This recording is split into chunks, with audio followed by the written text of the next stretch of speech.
सदाकते इस्लाम कुछ भी हो जाएंगे हम जहाँ भी के जाना पड़े हमें जाएंगे हम जहाँ भी के जाना पड़े हमें.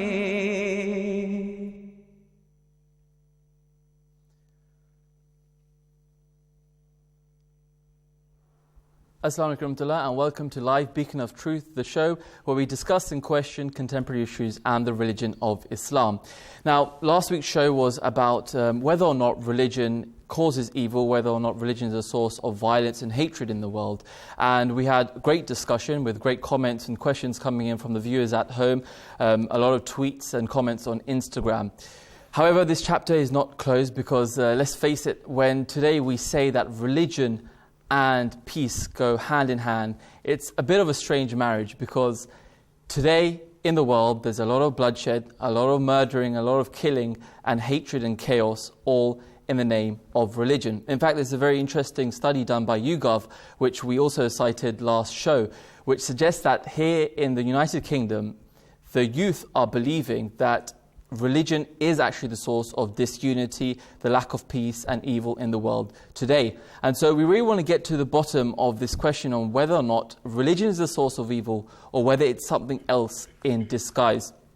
As always, we're interactive and you can send in your questions, your comments throughout the show whenever you like. Beacon_MTA is our Instagram and our Twitter. You can email us, you can text us, and of course you can live call throughout the show whenever you like. You just pick up the phone, dial the number which is being shown on the screen and ask us directly during the show. To help our discussion today, of course, we have our panelists. We have Raza Ahmed Saab, who is a missionary here in London.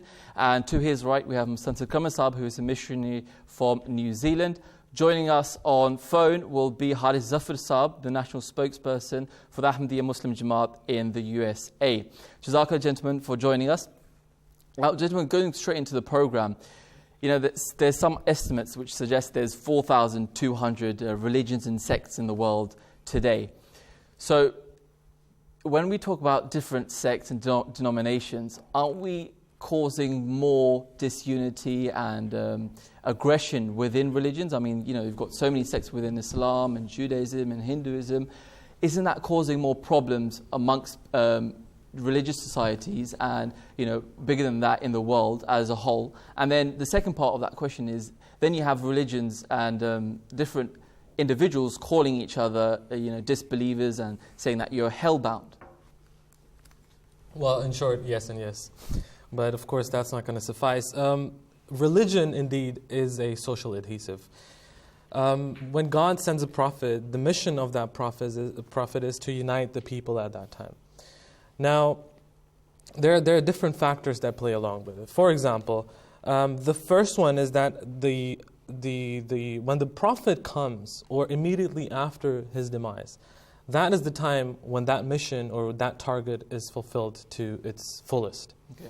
And then after that, we see that whenever a prophet passes away, he leaves behind a community.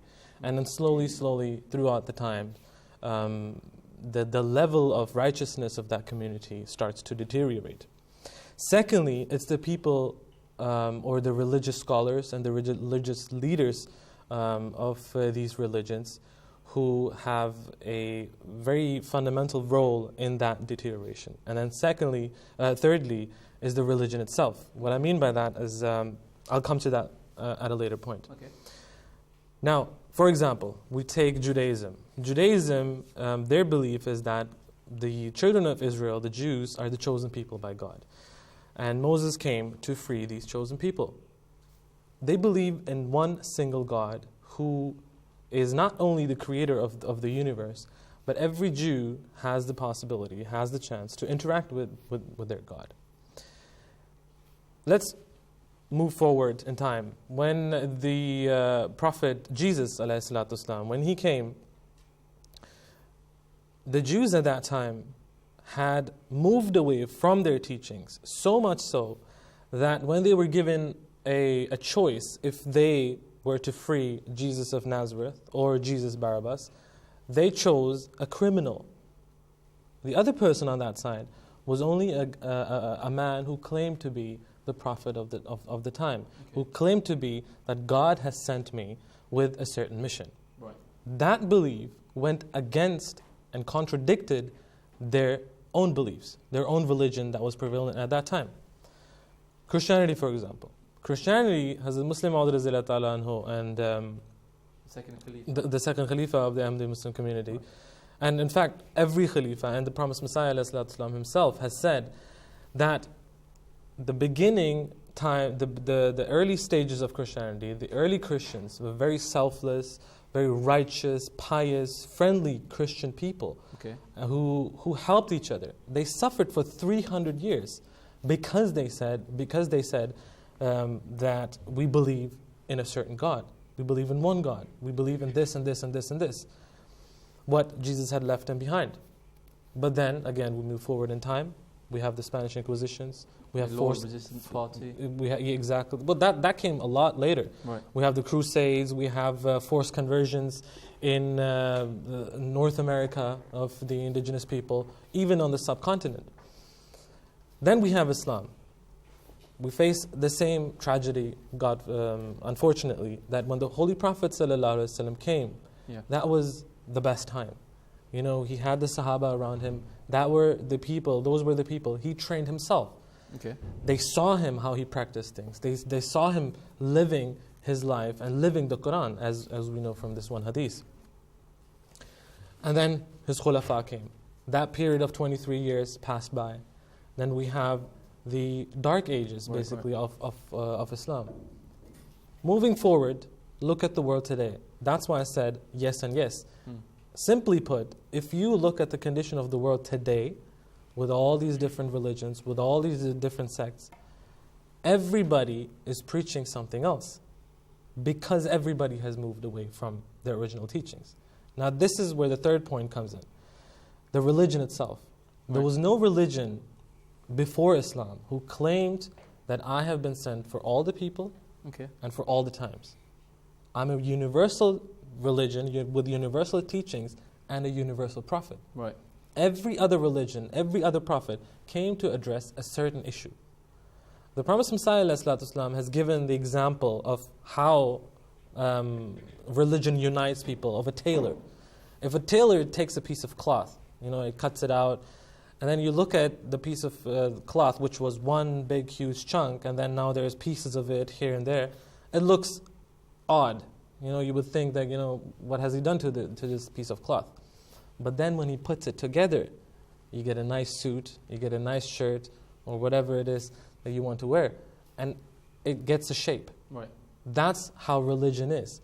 Religion comes to unite people, to bring people together, because it is always from one source. Right. But the point is, today, we don't see that unity.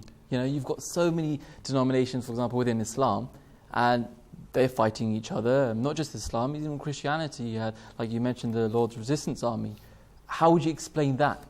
No, but that's a prophecy, right? For example, the Holy Prophet ﷺ has prophesied that this time will come. This is that a time will come. This will be the condition of the Muslims. This will be the time when somebody, again from God, will come to unite the people. Bring the people back to the original teachings. That's the problem we're facing today, that in different countries, different sects are living and preaching their Islam. It's not the Islam of the Holy Prophet ﷺ.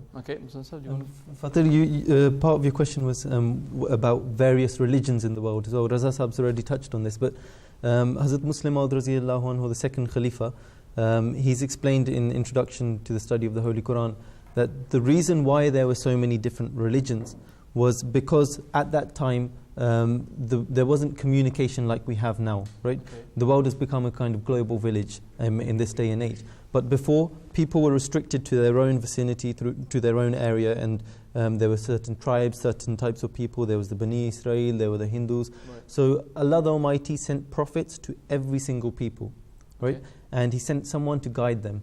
and they came with the same basic message to teach them about God and to unite them, right? And every single religion was for a certain purpose, a certain people, and for a certain time. Okay. And they united the people there, and every religion in the world also united everyone by giving them this message that this is not the complete religion. There will be another prophet who will be coming. Okay, and every that's single referring to the religion prophet. points to the fact that there'd be one universal prophet coming, and he would come to unite everyone as well. So in that way, all the different religions in the world also unite people by pointing them towards that path, towards Islam. Okay, exactly. I'd like to take this to the audience, but before we go to the audience, we've got our first caller, Roman Abbasab. Assalamu alaikum, Roman Sab. Assalamu alaikum, Roman. Are you with us? Okay, I think we're just going to get Roman later on. We're going to take this to the audience. Gentlemen, you're Ahmadi Muslims, but there's a lot of denominations within Islam as well and other religions. How do you see other religions? A lot of people, allege that, religious people hate each other and they're causing violence within each other, which can be seen to a certain extent. But how would you, as individuals, see other sects who oppose your view, who even call you non-Muslims, who don't consider you Muslims, or are against Islam? Gentleman with the mic, yeah. Assalamu alaikum. My name's Arif, I'm an accountant. Okay. I've got many Sunni friends, Shia friends, Christian friends, and people I work with are from various backgrounds and faiths. Right. I think the main thing for me is that if you respect someone else's religion, you get that respect back. Okay. If you show respect to everyone, then you can coexist peacefully, and I think that's quite important for me, especially at work, Okay. and in my kind of circle of friends as well. But do you see them as different with terms of your... So, if I see a Christian friend, I won't go to him and say, I don't believe what your faith is. Right. I have that level of respect for him, for him to believe what he wants to believe. Okay. As long as he respects my beliefs. Okay. Well, what about the gentleman at the end there? Assalamu alaikum. My name's Anil and I work in banking. I think just to touch on the same point. As long as we can coexist with others and show them that level of respect. You can see in different countries, people have lived side by side, and they've lived together peacefully and shown that. Yes, you can have differences. But that also, there's a different angle, I suppose. You could have loads of different religions, but at the same time, you can all be united in that respect, and religion teaches that as well, to live peacefully. So you feel that your religion does teach you to respect someone who completely opposes your view? Absolutely. As long as, there's a certain way of going about it, as long as, you're respectful of one another and, you can have a conversation and discuss these views. And you can have a level of understanding. So certainly, let's take someone from the back there. Assalamu alaikum. My name is Zia, and I'm a property consultant. Really, just to echo Anis Sab and Arif Sab's point there, our religion teaches us respect. And at the end of the day, when you want to command respect for yourself and for your religion, it's important that you respect other people's faiths as well. But I think this also opens up a great opportunity for a dialogue, and allows us to be able to learn about other religions and be able to teach people about what our faith is. So you've seen it as a learning curve? Absolutely, yes.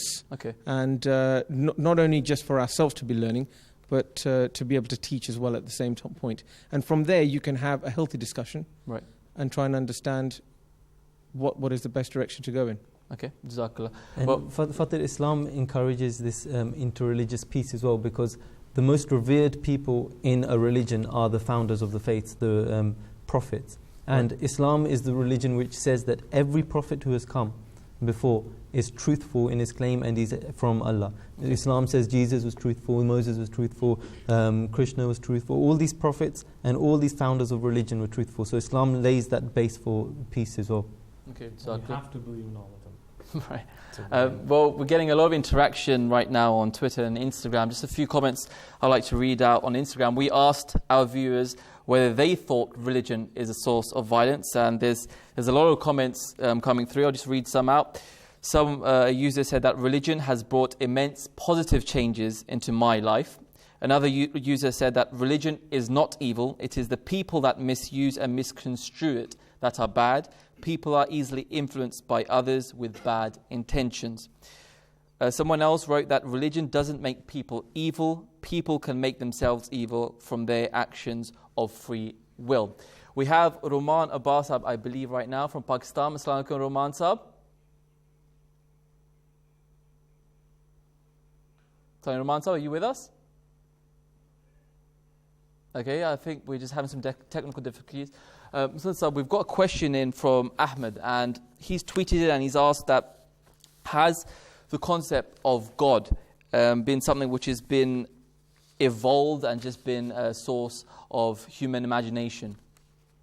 Fatih, that's a very interesting question, because this question comes about, as well as Muslim Maud, the second Khalifa, has explained, that this question comes about by with the concept of evolution. Okay. People say that as human imagination, human understanding developed, then man also developed a god or supreme being, because in the beginning man would just worship or fear anything which he'd feel some kind of threat from. For example, in the beginning they'd worship lions or fear the lions, and then then they'd realize that there's no reason to fear them. Then they'd start looking up in the heavens and start worshipping the moon or the sun. But this whole concept is wrong, because it wasn't human imagination which gave us the understanding of God. If you look at the foundations of every single religion, at the time of the comings of the founders of the faiths, the people were delved in shirk. Okay. They associated partners with God. There was no prevalent concept of one God. And the prophets came, and through divine revelation, they claimed that there is one God.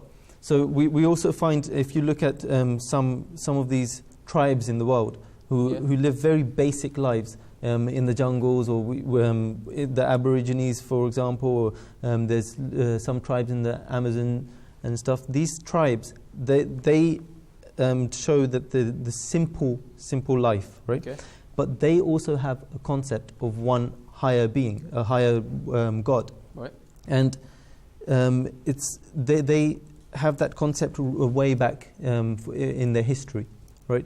But gradually, from that concept, they started associating partners with Allah. They started getting into shirk, right? And we see that happen with religions as well, okay. Religions of God as well. Whenever a religion comes, the religion teaches unity, and gradually, as the time gets further away from the time of the Prophet, then people start associating partners with Allah. And the prime example is Christianity, right? In the beginning, this was actually Judaism, right?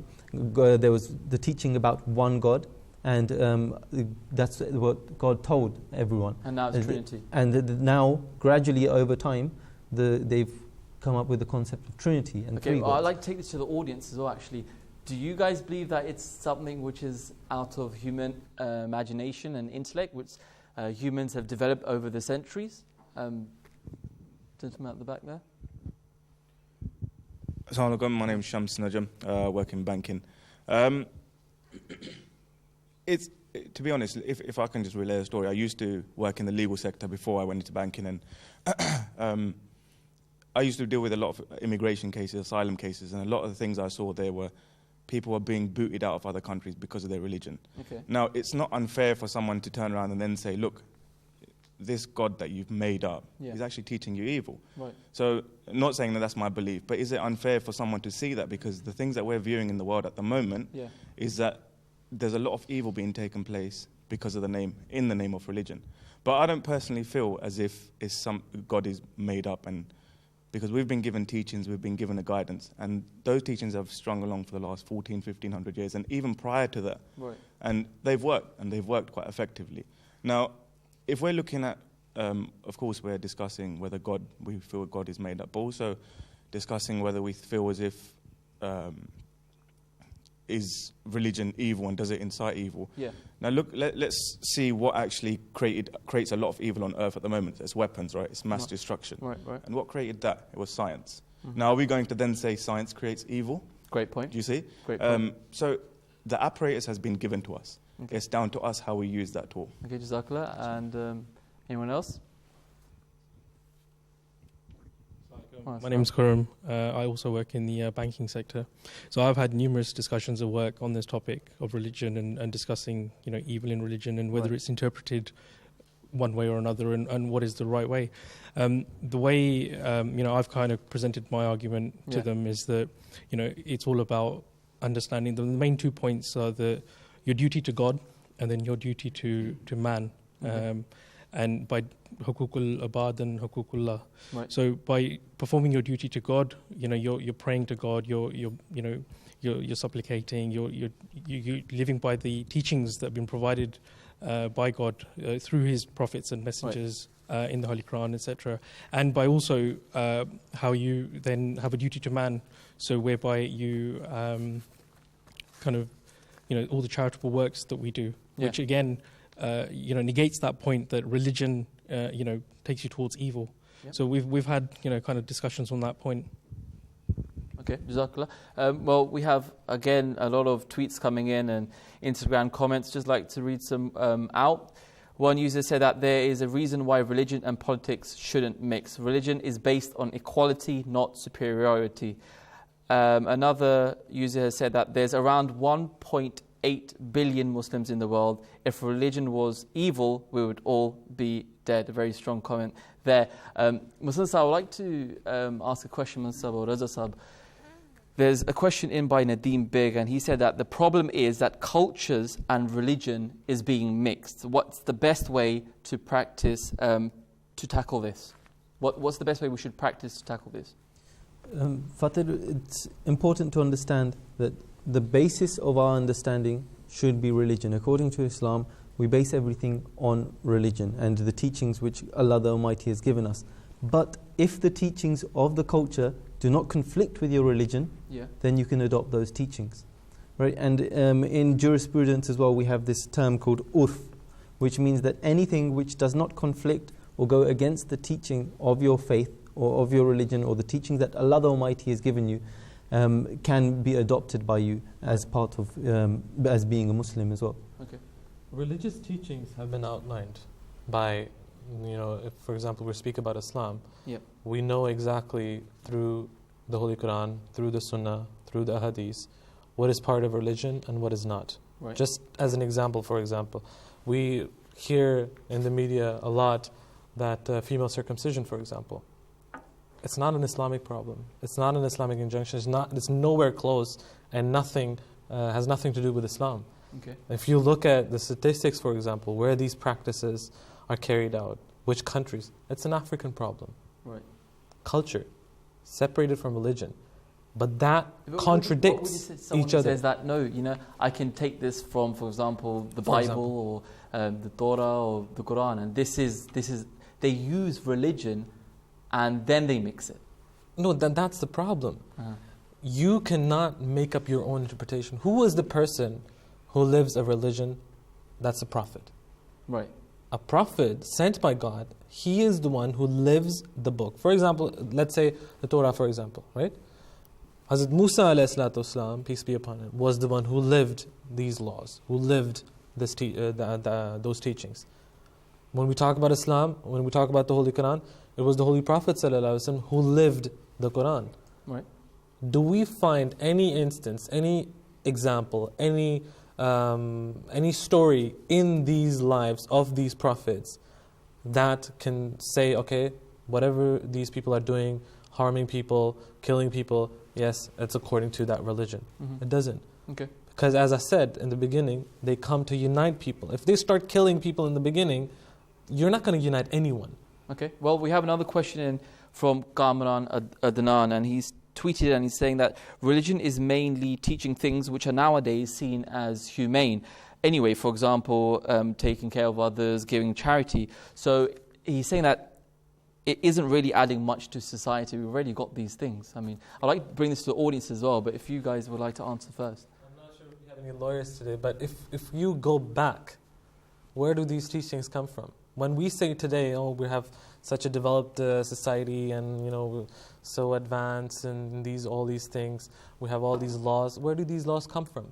If you trace them back, it was religion who gave you these laws in the first place.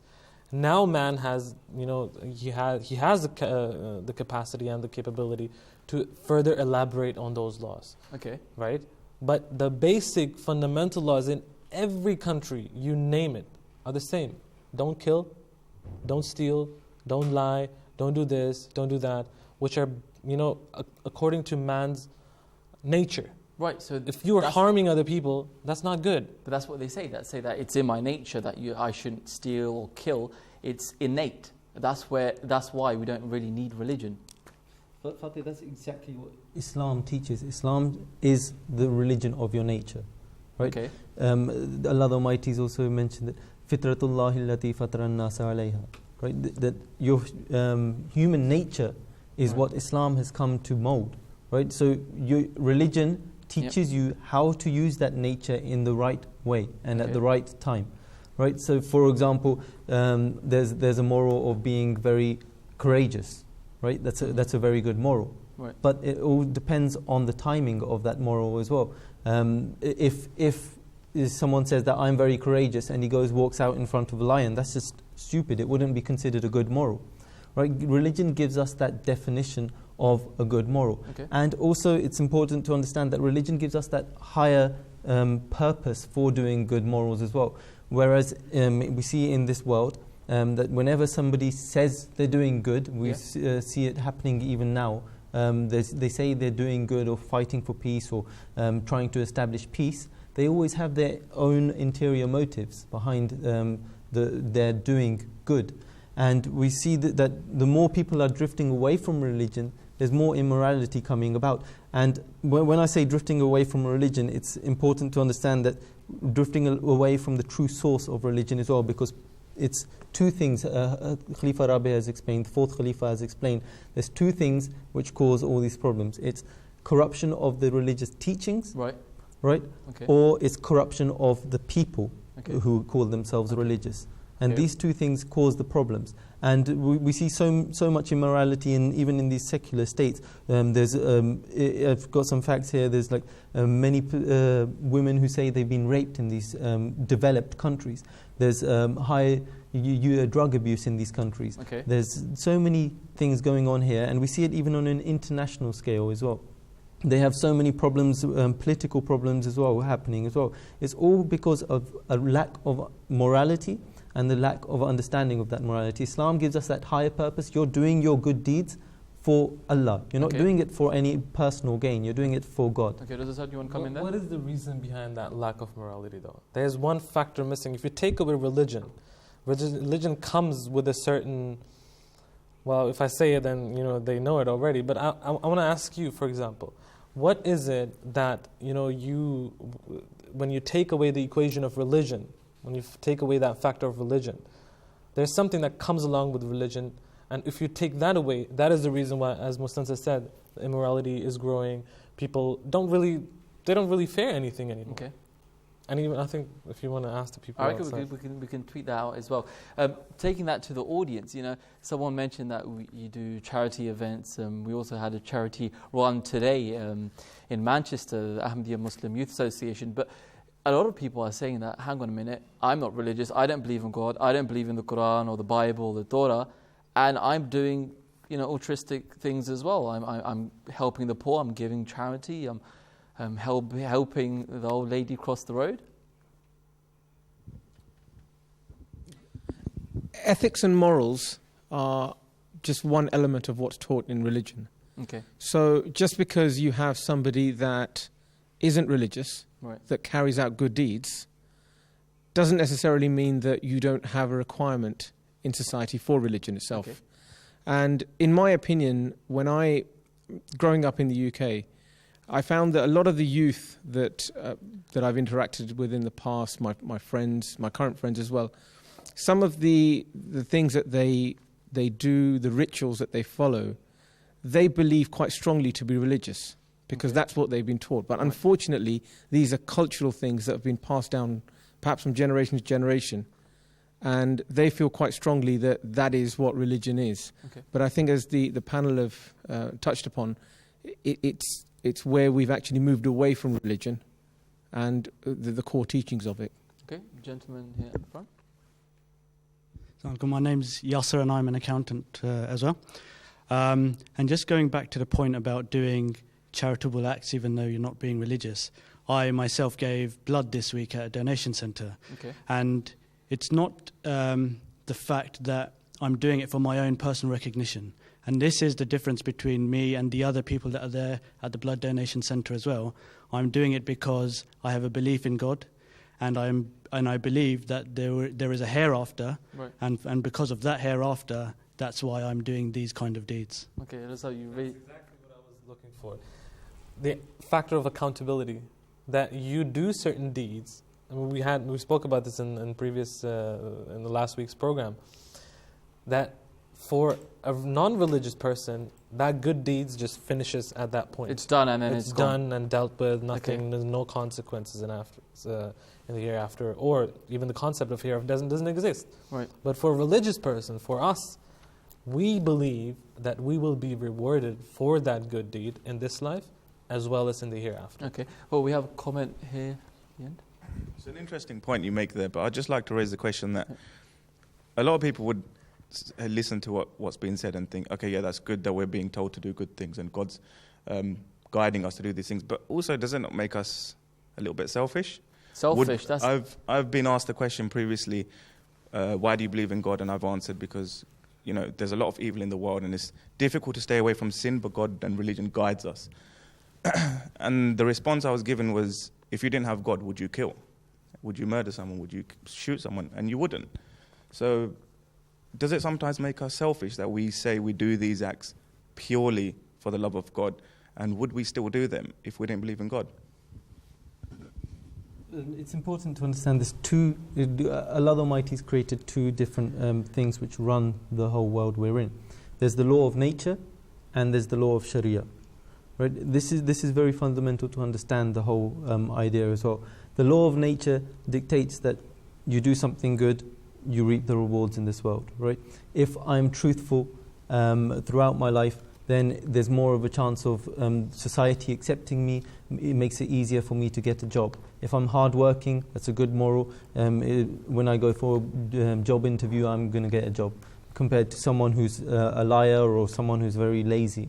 Right? So this is the law of nature, right? That Allah the Almighty has created. Something which you reap what you sow, right, in this world. Now, the thing that distinguishes believers from non-believers is the law of Sharia, which is the other law, right? And that dictates that certain laws of nature are put in your favor because of your relationship with God.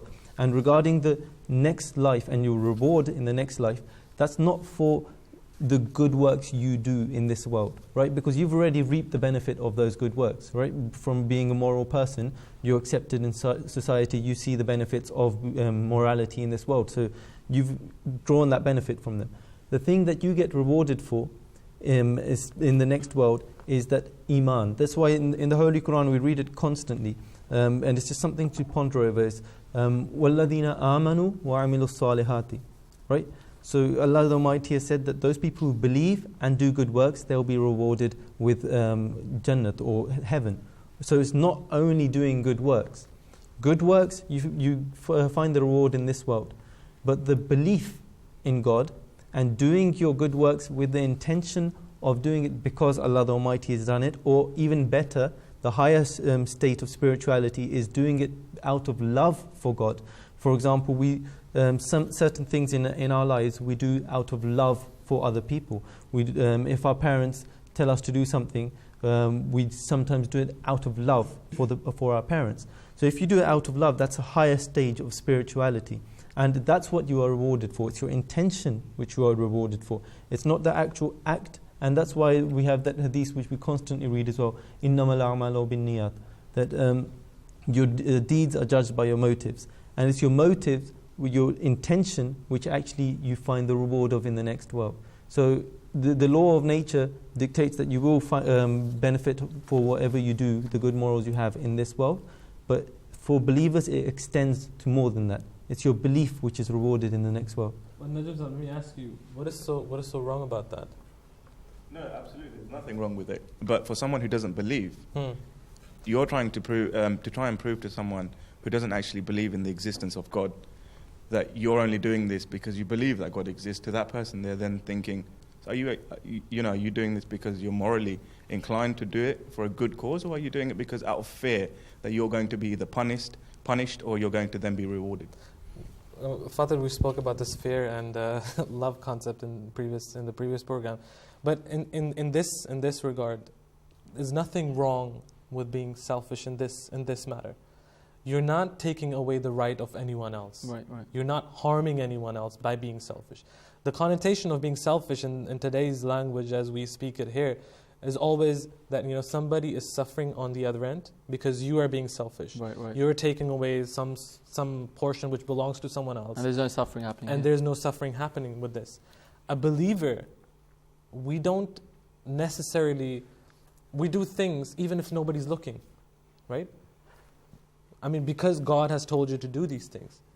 Fear and hope, there's always a difference between these two. Just briefly touching upon this, there's not fear of being punished, is being left alone.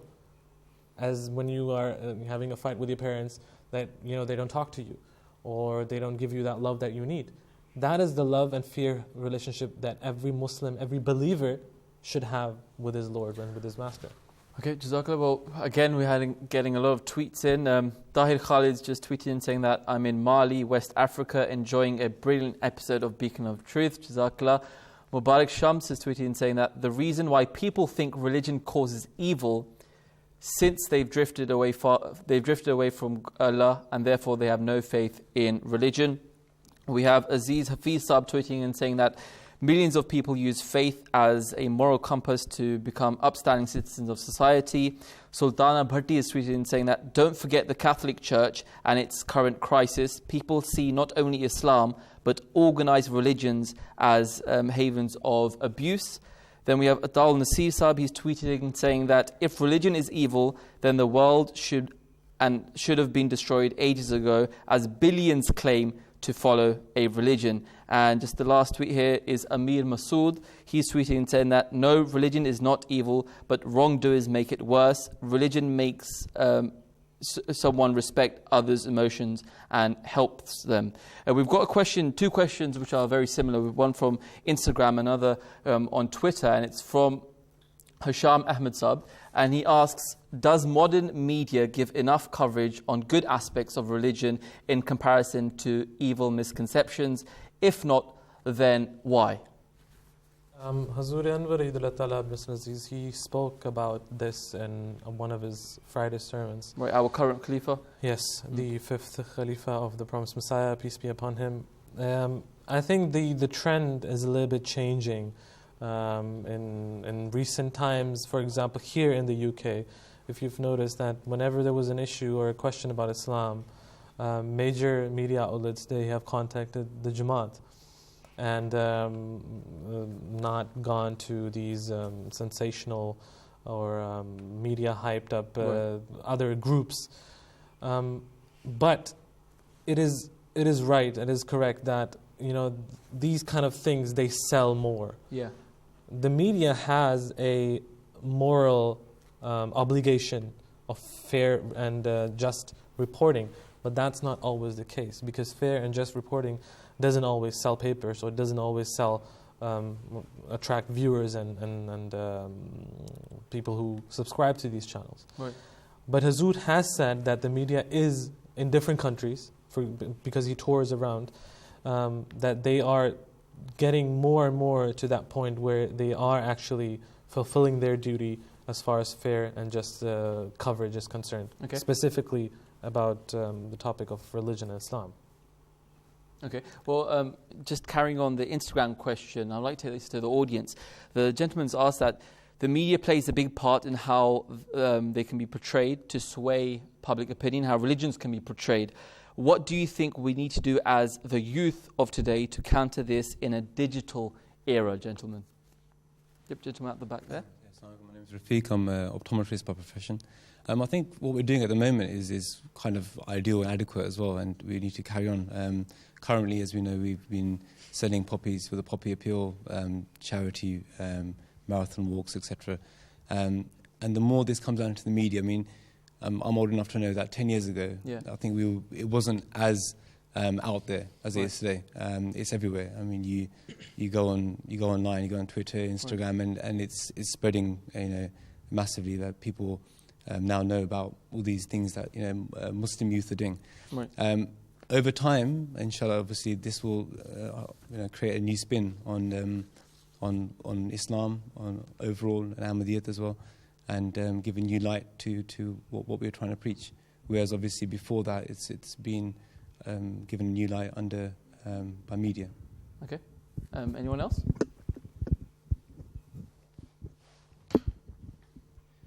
I was recently interviewed on a radio channel on this very aspect, actually. Okay.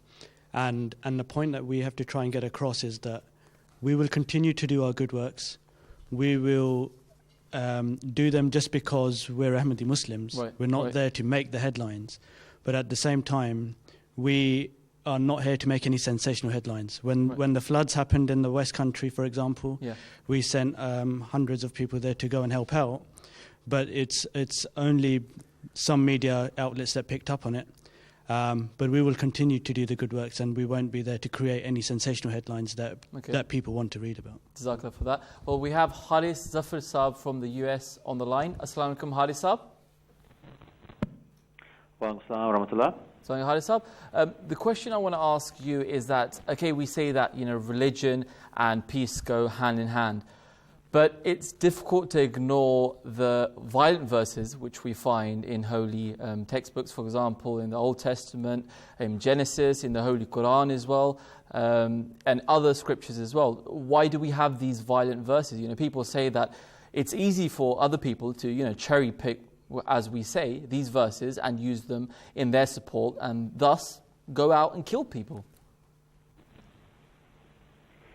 Well, it's a fair question to be asked, especially in the context of what we see happening in different parts of the world. Usually this question comes up with regards to either wanton violence and war, but also organized punishments. Okay. And it's first important to note the punishments that are not prescribed by Scripture or by the Quran. Things like stoning for adultery or death for apostasy or blasphemy raise a lot of concern. But Islam does not promote or condone any such punishments. And yet these punishments are implemented by so-called Muslims or Muslim states. Okay. Jazakallah for that, Zafar Saab. We have, just before I come to you, I'm going to read out some more tweets. We've got one Instagram messages. He said that without religion, any religion, there would be no laws or rules. If you notice that a majority of laws made in countries is similar, if not the same as what religions say, no killing, no stealing, etc. Another user has written in saying that I'm a Christian and growing up I have learnt one thing about this. Being a Christian is not a religion. It means you're a follower of Christ. I've always lived by this saying that religion says do, but God says done. Our sole purpose is to serve the Lord, our God, in every way we can, whatever your belief is. Jazakallah for those comments right there. Razak, coming to you, there's a lot of politics and corruption in religion, and when we're focusing on Islam, is Islam exempt from this? It doesn't seem that it's exempt right now. There's a lot of corruption happening and a lot of violence happening from Islamic countries, which we're seeing. Well, again, come back to the point that what is being practiced right now and what is the actual teaching of Islam, there's two majorly different things these days, unfortunately.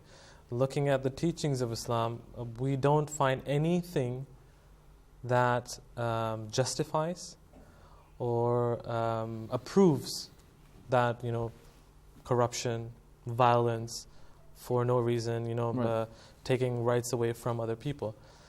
As I said before, the best example is the life of the Holy Prophet sallallahu alaihi wasallam. The Holy Prophet, peace and blessings of Allah be upon him, said that a true Muslim is he from whose tongue and hand other people are safe. Right. A true Muslim is he. Now, if you are going about corruption, usually leads to people suffering on one side, and other people on one hand, they just increase their wealth or increase their power, as we see in some so-called Muslim countries.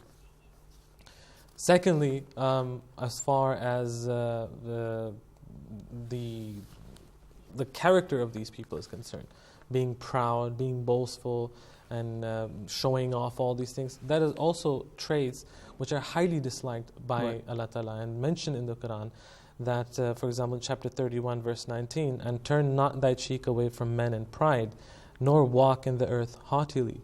Right. And if you meet such people, you just say, peace be upon you, and then you walk the other way. Right.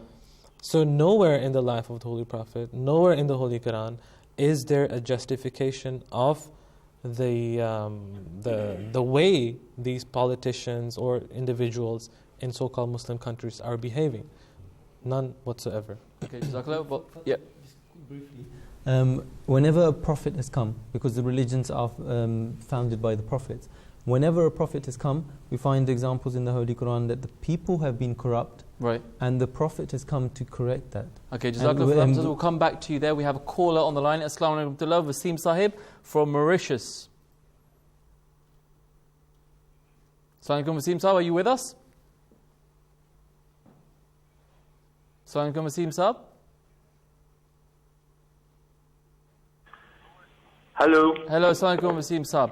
Yes, go ahead. Salam. Can you hear me? Yes, I can hear you. You're going to have to turn the volume of your TV off.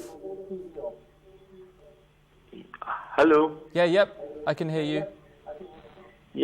My point of view is that it's selfishness which is the root of all evil. Yep. It's selfishness. It's not a religion.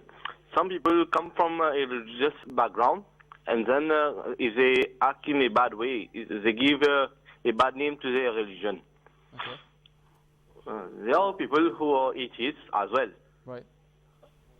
But behind that, there is no religion.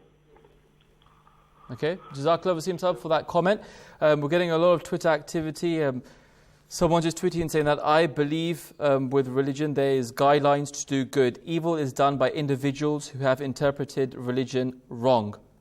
We have another tweet saying that how can true religion cause evil? Yes, only once we start twisting religion to suit our needs. This is what we see nowadays. Zanzibar, you could carry on what were you saying before? I was talking about corruption, right, and the fact that prophets come to amend that wrong in society. For example, at the time of certain prophets who are mentioned in the Holy Quran as well, people didn't used to give in the right measure, right? And they were deceiving the people when they were selling goods to them. There's other moral wrongs as well where they go around taking the property of other people. They'd go around stealing. At the time of the Holy Prophet ﷺ, there's so much immorality. There was promiscuity. All these moral wrongs. The prophets have come to correct these moral wrongs, and they've come to teach the people about morality. And that's why one of the main purposes, as our brother mentioned here as well, one of the main purposes of religion is to teach morality, and that's get rid of that corruption in society as well. Okay.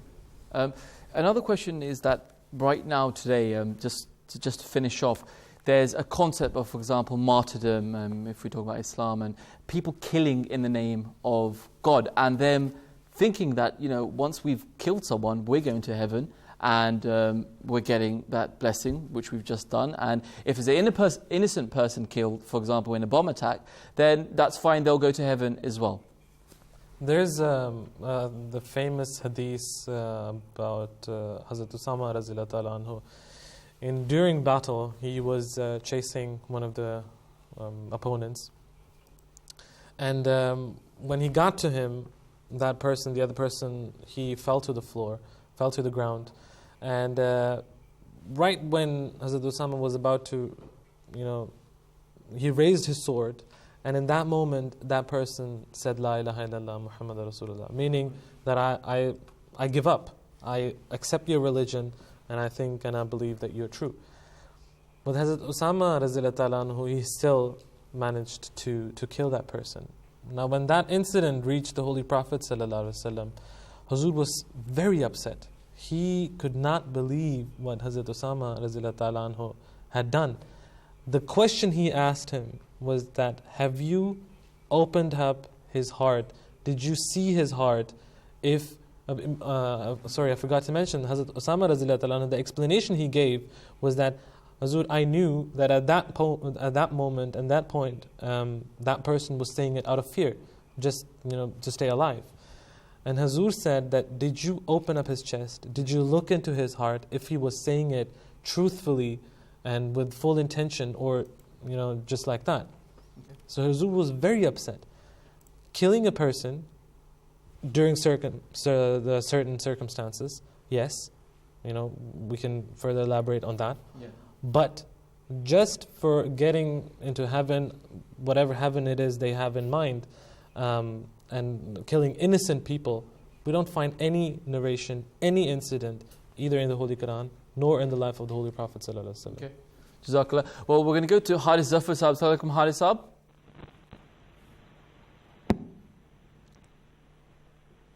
Assalamu alaikum, Haris Sahib. Are you there? Okay, we're going to come back to Haris Sahib. One question which is raised is that, you've got so many interreligious wars. You've got Sunnis killing Shias.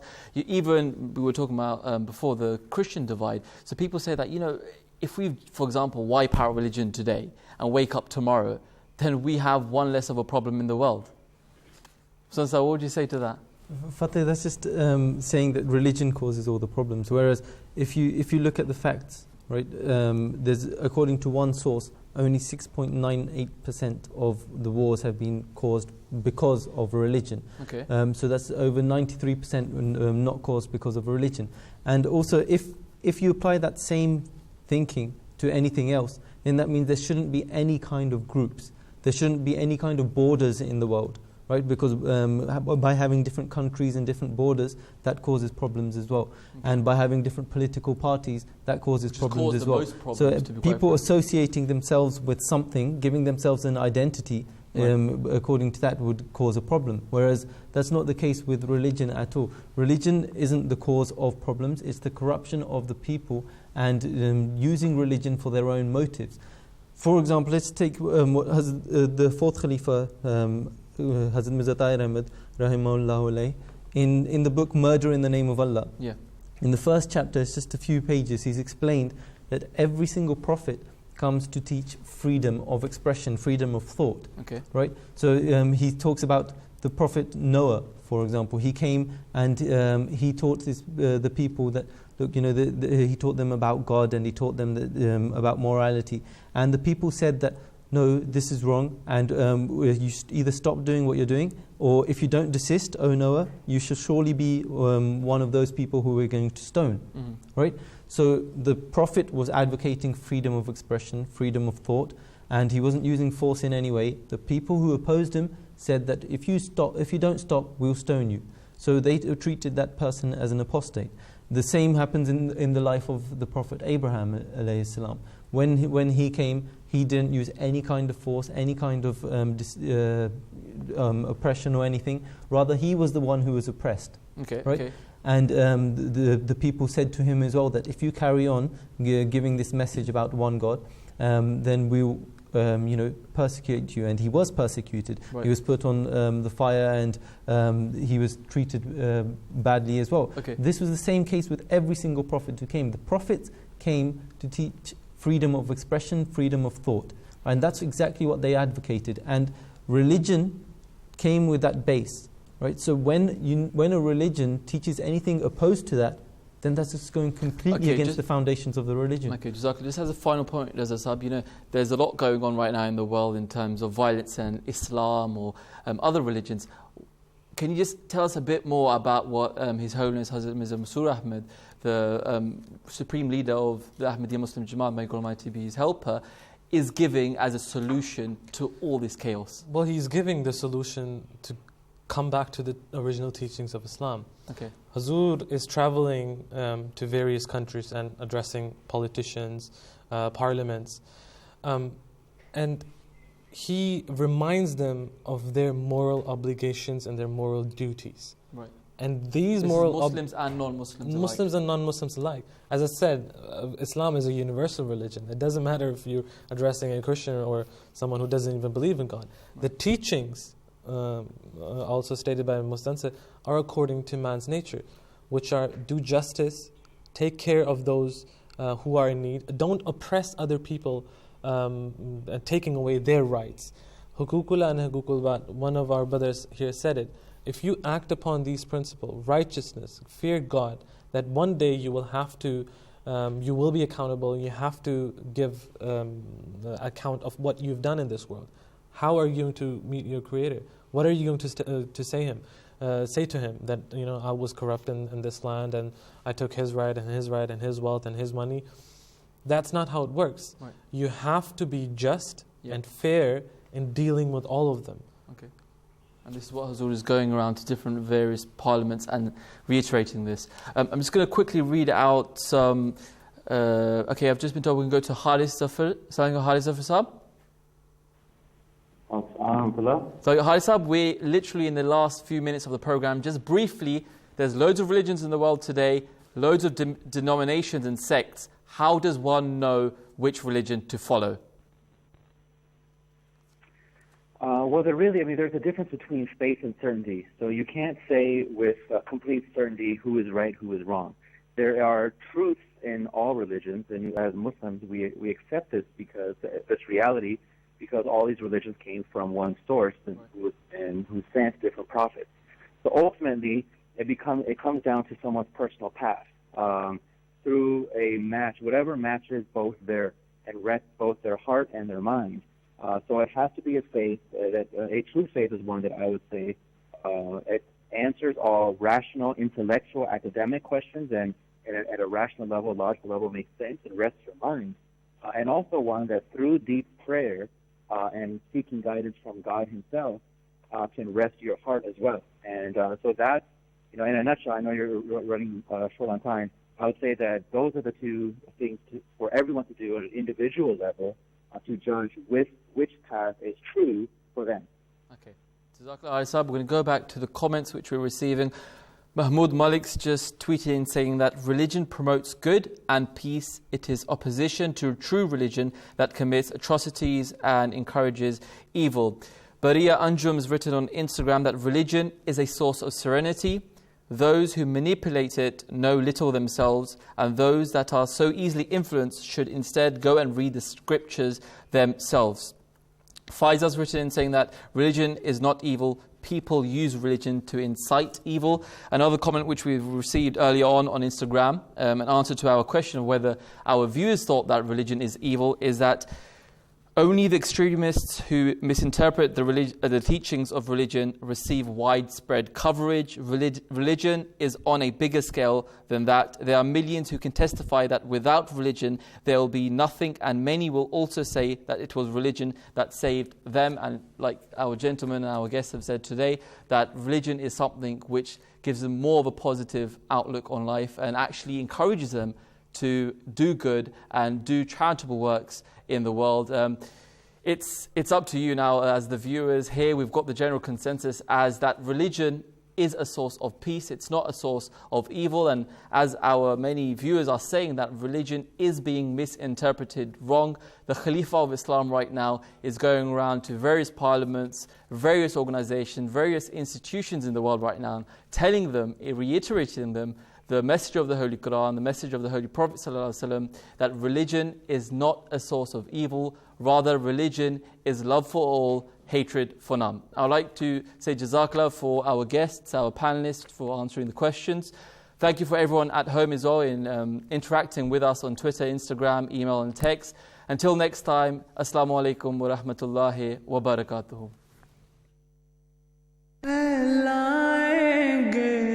सदाकते इस्लाम कुछ भी हो